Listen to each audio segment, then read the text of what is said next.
Damos gracias al Señor. Tengo una primera pregunta para comenzar. Si yo les hiciera una pregunta que puede sonar que no tiene mucho tinte espiritual, pero es la pregunta con la que quisiera comenzar. ¿Qué es ser inteligente? ¿Qué es ser inteligente? ¿Qué me dirían ustedes? Inteligente. Ahí abrió el diccionario, Cori. Inteligente es una persona que comprende lo que se les dice, pero la inteligencia todos la tenemos. Nada más que algunos la tienen desarrollada y otros no, tienen la posibilidad.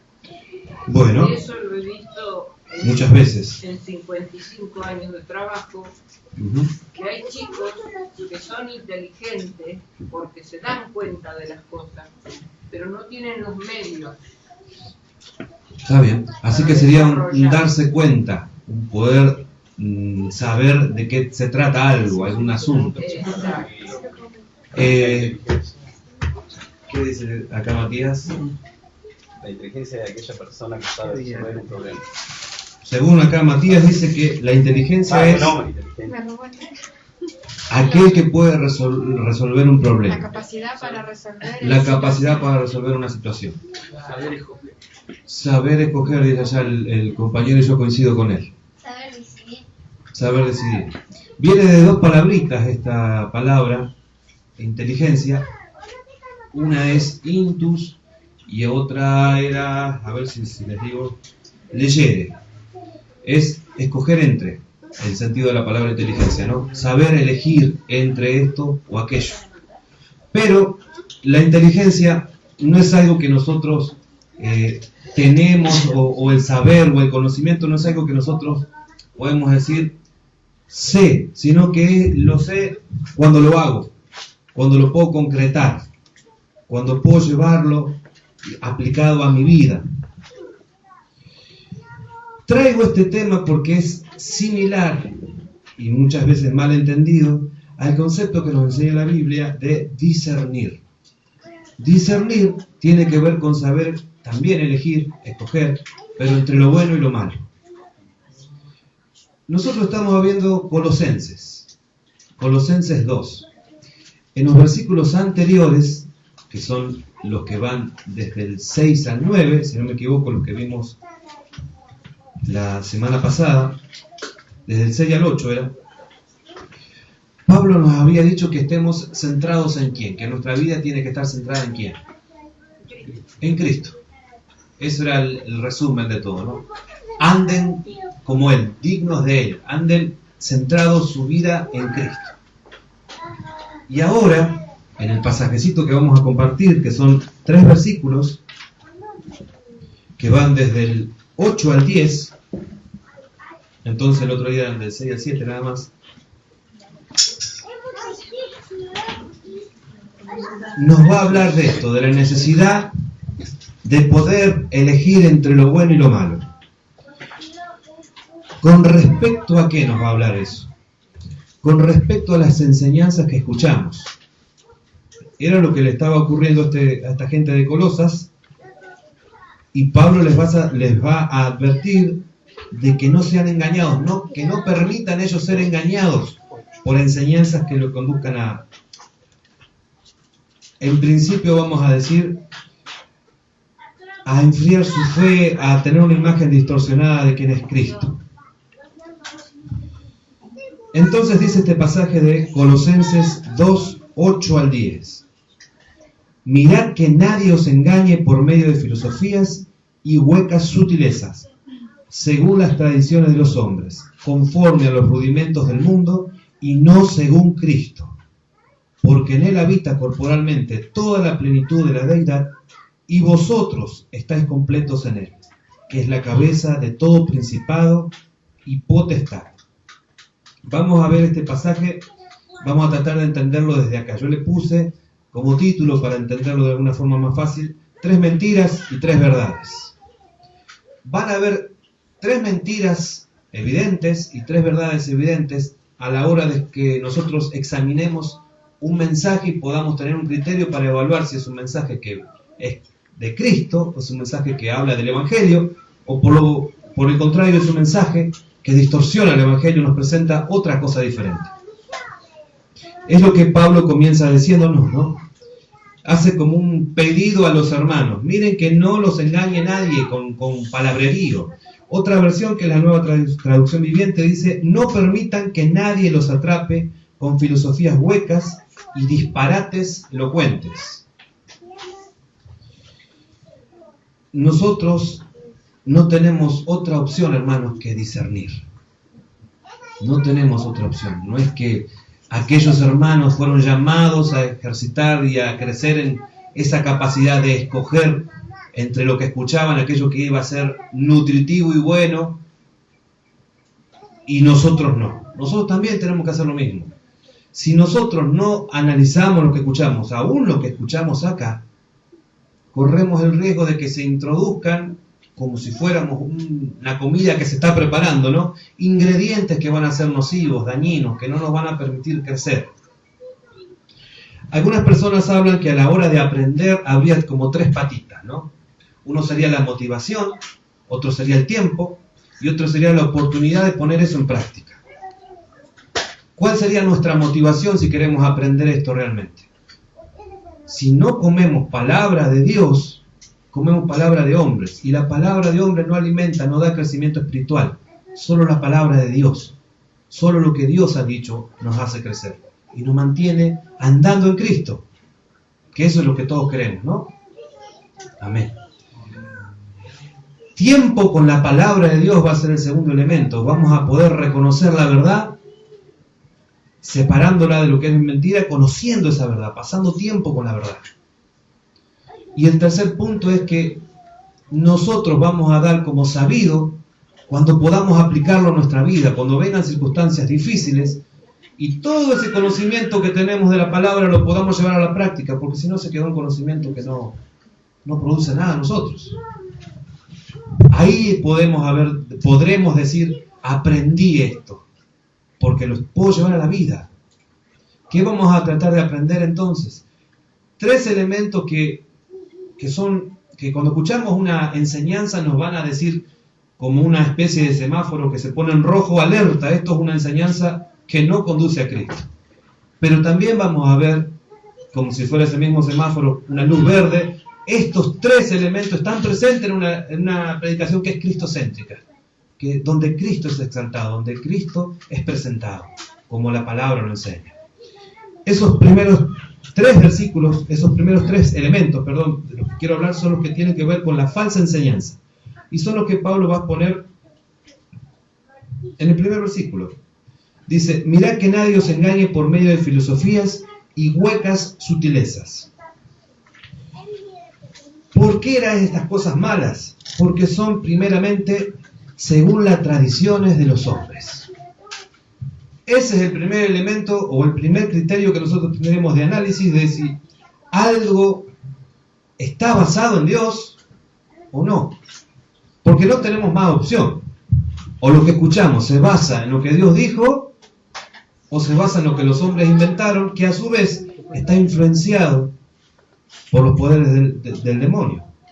No hay neutralidad, no hay posibilidad de neutralidad acá. O es Dios la fuente, o es el maligno la fuente. Entonces, según las tradiciones de los hombres, nosotros analizábamos el otro día que hay una tradición buena, que es aquella que se fundamenta en el Señor Jesucristo. El Señor Jesucristo, y nos dice Hebreos 1 al 2, ese pasaje tan conocido, que Dios, habiendo hablado de muchas veces, de muchísimas maneras, en otro tiempo, ahora, ¿de qué forma nos ha hablado? Por el Hijo.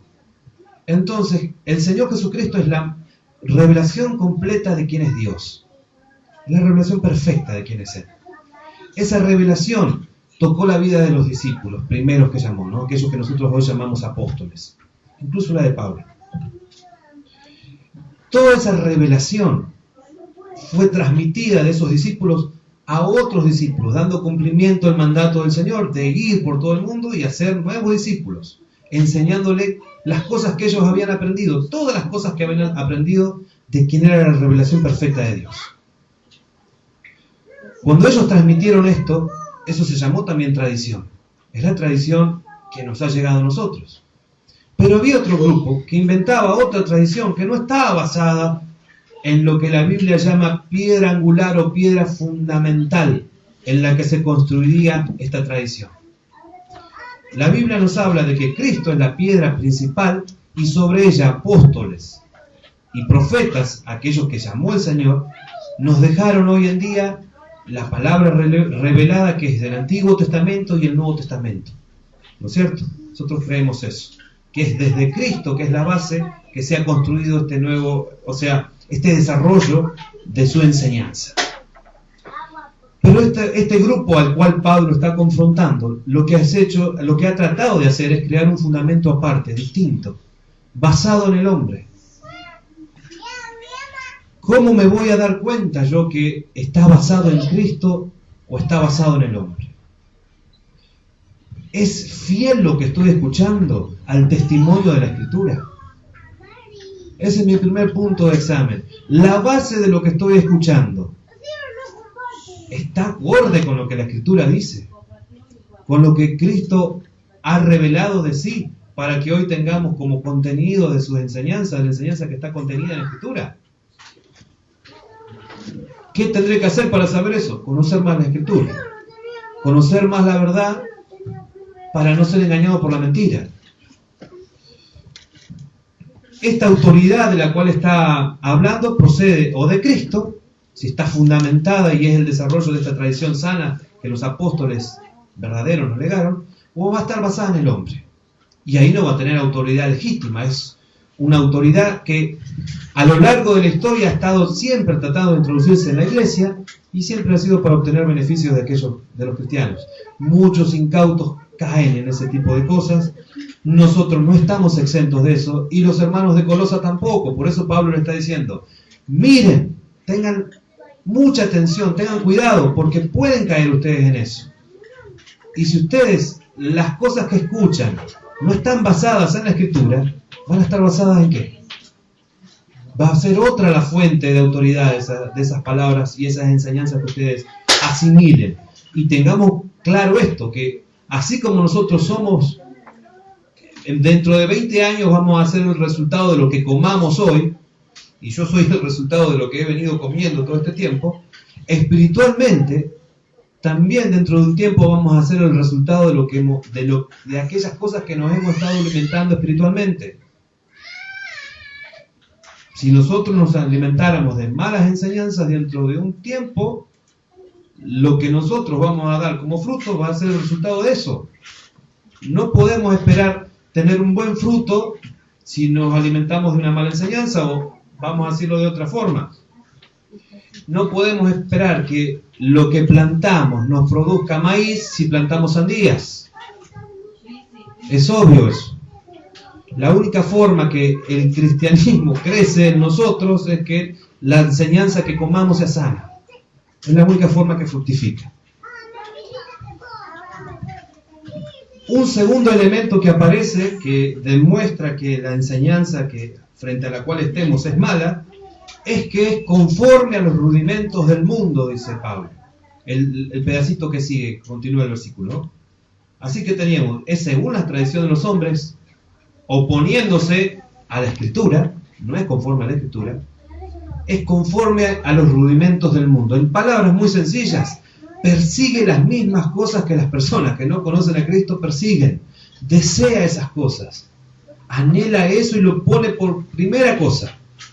Es como si el versículo que dice, ama a Dios por sobre todo y a tu prójimo como a ti mismo, dijera en realidad para muchas de estas personas, ama a las cosas más que a Dios y ámalas más que a tu prójimo. Es como si dijera eso. Un evangelio que pone primero a la creación o a las cosas antes que al creador es una tergiversación del evangelio, no es el evangelio.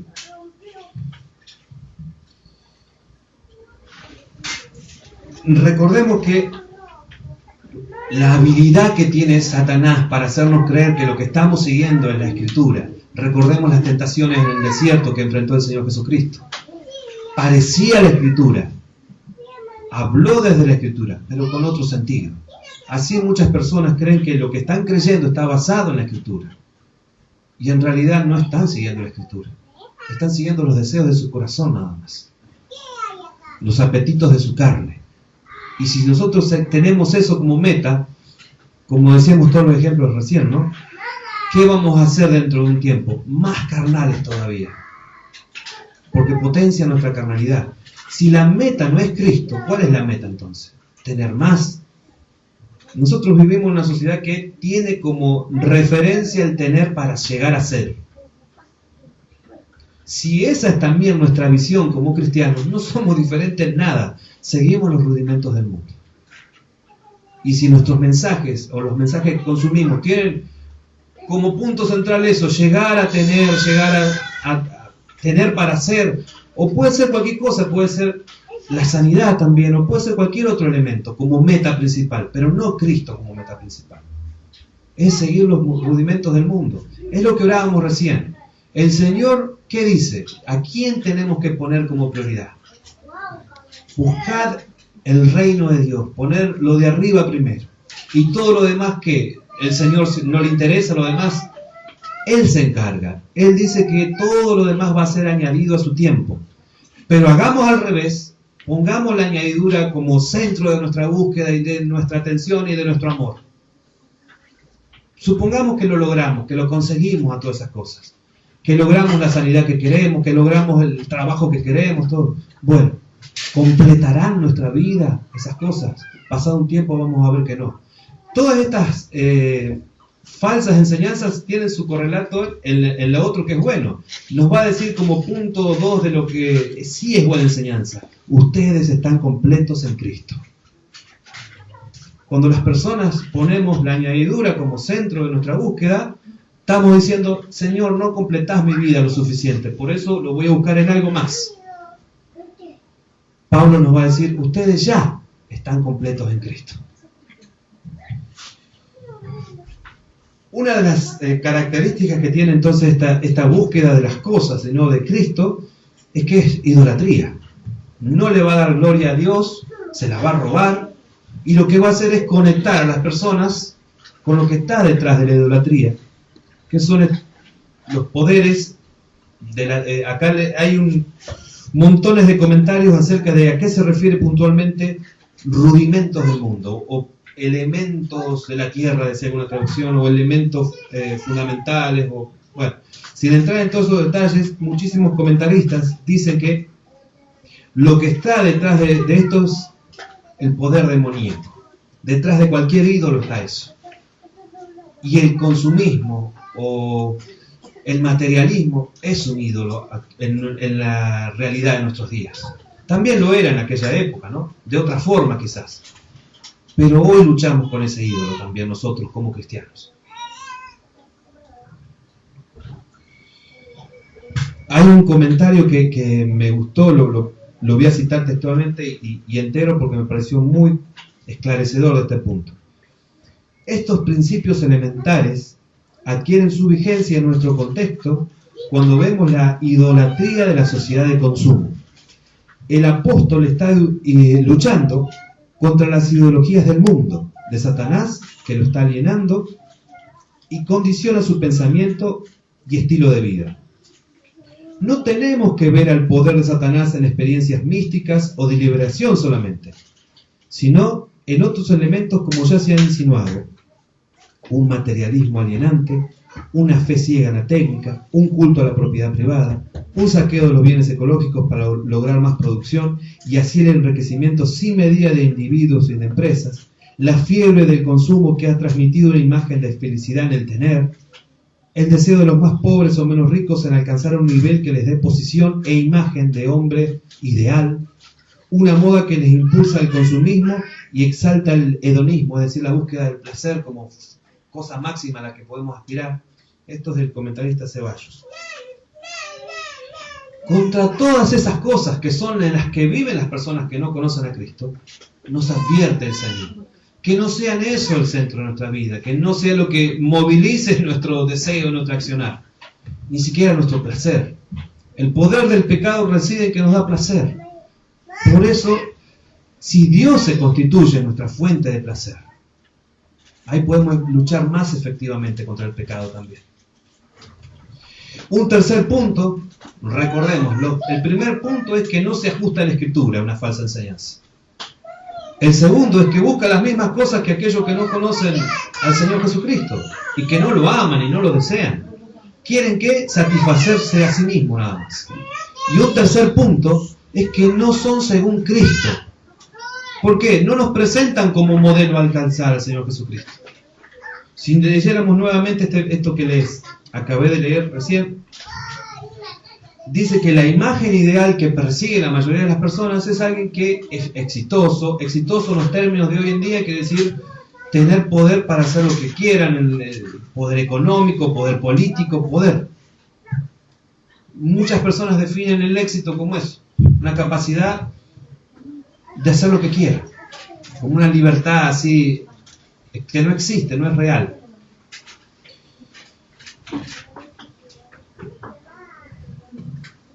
Por el contrario, hay tres elementos que sí tienen que estar presentes y que desde ahí nosotros podemos decir, fue un mensaje bíblico o no fue un mensaje, una sana enseñanza. Hay tres elementos que sí son verdad en un mensaje que tenemos que nosotros procurar escuchar ese tipo de enseñanza, ¿no? El primero es el que Pablo menciona en el versículo 9 que dice, hablando en relación a Cristo, porque en Él habita corporalmente toda la plenitud de la deidad. En un mensaje bíblico, el Señor Jesucristo es presentado como hombre plenamente y como Dios plenamente. Hay un equilibrio sano entre esas dos realidades. Hay un equilibrio sano. Si nosotros enfatizamos más la humanidad, lo hacemos más como nosotros al Señor Jesucristo. Y si enfatizamos mucho su divinidad, lo hacemos muy lejano. Y en realidad Dios por su santidad nos es lejano, pero también nos es cercano, porque se ha encarnado y se ha hecho uno de nosotros. Y estas dos realidades están presentes en todo mensaje cristiano.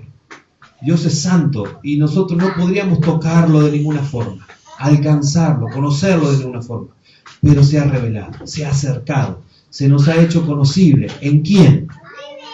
En Cristo, que es el centro de nuestro mensaje. Mensaje que no pone a Cristo como centro no es mensaje del Evangelio. El Evangelio tiene como centro a Cristo y a Cristo crucificado. ¿Qué otra cosa nos va a presentar un mensaje que es verdaderamente sano? Y vosotros estáis completos en Él. No nos va a presentar ninguna cosa que pueda satisfacernos más que el Señor Jesucristo, porque no hay. Decir que llegar a alcanzar un ministerio tal, grande, o lo que sea que queramos alcanzar, o lo que anhelemos y soñemos, va a llenar y va a completar nuestra vida, es mentira. El único que completa nuestra vida total, plenamente, es el Señor Jesucristo. Lo único imprescindible en nuestra vida es el Señor Jesucristo. Y lo está diciendo, lo está escribiendo el apóstol Pablo, que se los vuelvo a recordar, se los dije el otro día. Está preso. Si él hubiera dicho, Señor, si yo estuviera libre, entonces estaría completo. Si yo no tuviera ninguna enfermedad, porque también está enfermo, entonces estaría completo. Si yo tuviera de comer todos los días y tuviera un trabajo estable que me otorgara seguridad, si tuviera cuando me saquen de acá una casa donde ir, ahí estaría completo. No tiene nada de eso que nosotros llamamos seguridad, Pablo, pero está firme sobre la roca más segura que es Cristo. Por eso lo tiene todo. Afirmémonos sobre esa roca, hermano. No hay nada más seguro, no hay nada más estable, no hay nada más inconmovible. Y el tercer punto es que Jesús es presentado como aquel que es la cabeza de todo principado y potestad. Jesús es presentado como Señor de todo. No solo de su iglesia, de todo el universo creado. No hay nada creado que no dependa del Señor Jesucristo. Nuestras vidas dependen del Señor Jesucristo. La única manera que el Señor Jesucristo quiere que... El Señor Jesús es un Señor exclusivo, no quiere compartir ese señorío con nada ni nadie. Y la única forma que acepta tener una relación con Él es que nosotros reconozcamos ese señorío. Jesús no solo quiere ser alguien conocido para nosotros, no alguien del cual tengamos datos e información, como hablábamos al principio de la diferencia entre aquel que ha aprendido y aquel que tiene alguna idea. Nosotros tenemos que aprender a Cristo en el sentido de que Él sea desde quien vivimos nuestra vida. Él sea aquel que está transformando todo nuestro ser. Les voy a leer para concluir una paráfrasis, después tenemos unas preguntitas, pero es del hermano Hendrickson. Él habla de este pasaje y dice: no permitan que se les desvíe del camino correcto por medio de enseñanzas que no están conforme a Cristo, porque Él suplirá todas sus necesidades, dado que en Él reside corporalmente toda la plenitud de la deidad, y debido a que Él es el gobernador de todas las cosas. ¿Qué estamos escuchando y cómo lo estamos escuchando? Pablo una vez más nos recuerda, es necesario, no es algo que usted puede decir, no, pues yo voy ahí y escucho palabras sanas. Hay que prender el discernidor acá también. Y en cada cosa que escuchamos, que vemos, que oímos, todos los medios a los cuales nosotros tenemos acceso diariamente, telediario, WhatsApp, todos los servicios que ustedes quieran, nos están tirando una información. Es tan sutil que no nos damos cuenta. Es muy, muy imperceptible a veces. Por eso es necesario que agudicemos este sentido espiritual del discernir. Esto lo dice y la fuente de donde proviene es esta. ¿Es Dios o no es Dios? Si yo consumo y creo ese mensaje, ¿qué va a producir en mi vida? ¿Cuál va a ser el resultado de esto de acá a un tiempo? ¿De quién es la responsabilidad de ese cuidado? ¿De Dios o nuestra? Es nuestra. Dios, por supuesto que tenemos que estar todo el tiempo, Señor, ayúdanos a ver estas cosas que quizás no vemos. Dame luz para ver esto, dame la sabiduría para entender en qué cosa estoy permitiendo que se filtre en mi cabeza y que después me va a hacer accionar de una manera que no es digna de vos. Pero es mi responsabilidad ser como las prudentes, estar en vigilancia. Repasamos. Si una enseñanza no tiene respaldo en la Escritura, si lo único que persigue como meta es lo mismo que las personas que no conocen a Cristo quieren. Y como tercer punto, yo lo escribí así: no me presentan como meta y necesidad el carácter y la persona de Cristo. No es crecer en dirección a la semejanza a Cristo, sino otra cosa, otro modelo, al hombre ideal que cada época proponga. Eso es una enseñanza falsa. En cambio, una enseñanza que me va a edificar, me da una correcta presentación de quién es Cristo, de lo que Cristo ha hecho, de lo que hace y de lo que hará Cristo. Damos gracias al Señor y que podamos realmente escuchar, y para poder aprender, para poder vivir, esa es nuestra meta, vivir lo que escuchamos. Señor, danos de tu luz, Padre Santo. No vamos a decir como aquellas personas a las cuales en una ocasión vos confrontaste y ellos dijeron que no eran ciegos. Y entonces el Señor dijo, porque dijeron que no son ciegos, entonces son ciegos. Señor, muchas veces, no hemos sido capaces de ver, Señor, con claridad. Y hemos tomado mensajes que parecían tuyos, Señor, pero no hemos sido capaces de discernirlos, Señor. Y los hemos comido, Señor, y nos han dado muy mal fruto en nuestra vida espiritual, Señor. Perdónanos, Señor, por no haber reconocido tu voz, Señor. Pero ayúdanos ahora a crecer. ¿Cuánto necesitamos comer del pasto que vos podés proveer como buen pastor, Señor? Y no aquel que el lobo quiere proveernos para dañarnos, para hacernos mal, Señor. Señor, yo ruego que des luz a esta congregación, que le des luz también a mi vida, Señor.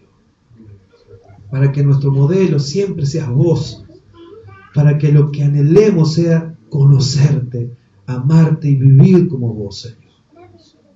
Y que podamos, Señor, tener esta seguridad, Señor, todo el tiempo, de que en vos estamos completos, Señor.